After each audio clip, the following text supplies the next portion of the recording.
ఈ దేశాన్ని అభివృద్ధి చేయడానికి అవసరమైన ప్రణాళికలను రచించడమే కాకుండా బడుగు బలహీన వర్గాలు, దళిత, గిరిజన, మైనారిటీ, ఆదివాసీ వర్గాలకు చట్టసభలలో సముచితమైన స్థానాన్ని అందించడమే కాకుండా ఒకనాడు గొప్ప శ్రీమంతులకే ఓటు హక్కు ఉండేది, కొద్దిమందికి ఈ దేశంలో ఓటు హక్కు ఉండేది.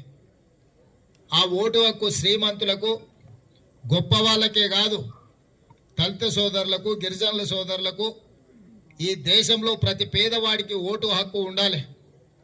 ఈ దేశంలో పేదవాడైనా ప్రధాని అయినా ఒకే విలువైన ఓటు ఉండాలి.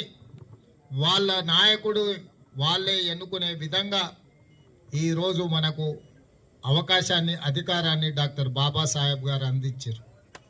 డాక్టర్ బాబాసాహెబ్ అందించిన రాజ్యాంగము, వారిచ్చిన స్ఫూర్తి ఈరోజు గ్రామాలలో వార్డు మెంబర్లైనా, సర్పంచులైనా, ఎంపీటీసీలైనా, ఎంపీపీలైనా, జడ్పీటీసీలైనా, జిల్లా పరిషత్ చైర్మన్లైనా, మున్సిపల్ కౌన్సిలర్లైనా, మున్సిపల్ చైర్మన్లైనా, మేయర్లైనా, ఎమ్మెల్యేలైనా, ఎమ్మెల్సీలైనా, ఎంపీలైనా, రాష్ట్ర మంత్రులైనా, కేంద్ర మంత్రులైనా, ముఖ్యమంత్రి అయినా, ప్రధానమంత్రి అయినా ఈరోజు డాక్టర్ బాబాసాహెబ్ అందించిన రాజ్యాంగం వల్లనే ఈరోజు మనం ఈ దేశాన్ని బలోపేతం చేసి ఈ దేశంలో పరిపాలన కొనసాగిస్తున్నాం.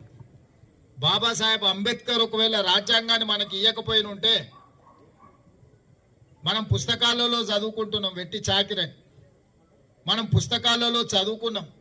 కొన్ని గ్రామాలలో ఈరోజు కూడా వెనుకబడిన ప్రాంతాలలో దళితులకు దేవాలయ ప్రవేశం లేదని, దళితులను ద్వితీయ శ్రేణి పౌరులుగా చూడటం, దళితులను అన్టచబుల్స్గా అంటే ముట్టుకొని రాని వాళ్ళుగా, దళితులను తాకడమే నేరంగా ఒక ఆటవిక రాజ్యం రాతి యుగాల పరిపాలన సాగుతుంటే, అలాంటి పరిపాలన ఈ దేశానికి మంచిది కాదు.